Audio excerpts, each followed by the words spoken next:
The reason I named this stream the Meat Singularity, I have some thoughts. What would you prefer, eat the bugs or eat the lab meat? Eat the bugs, even though I hate eating the bugs, because lab meat is ultra processed.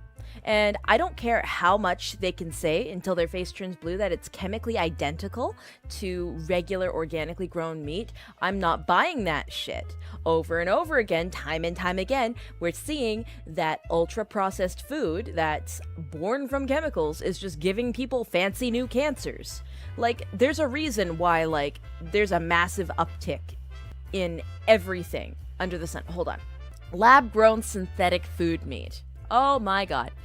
Literally, this is what kind of started my spiral for what I wanted to talk about today.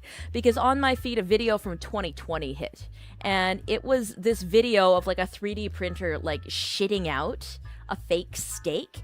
And they were like, oh, but it's got real meat sinew and real fat tissue, but it's been created in a lab. But it's indistinguishable chemically from the real deal. Look, we're printing this out and we can fry it like real meat. Look, it bleeds. And I'm looking at this and I'm like,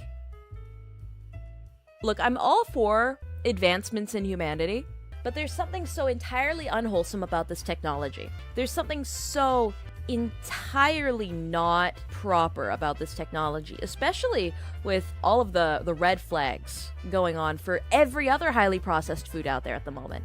Humanity as a whole, after the introduction of these ultra-processed foods, got sicker.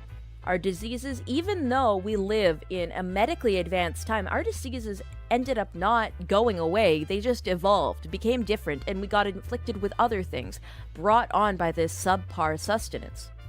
If you take meat, one of the most wholesome proteins out there, and you swap it all out for stuff that's artificially made. Technology in many cases is insidious.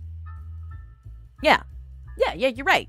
If you take one of the few organic things that you can reliably decide for yourself to eat, will most likely be not as damaging as, let's say, a box of Kraft Dinner or the McDonald's hamburger, right? Like, let's say you go to the store and you buy literally a cut of meat from the butcher, right? That's taken away from you for quote-unquote ethical concerns.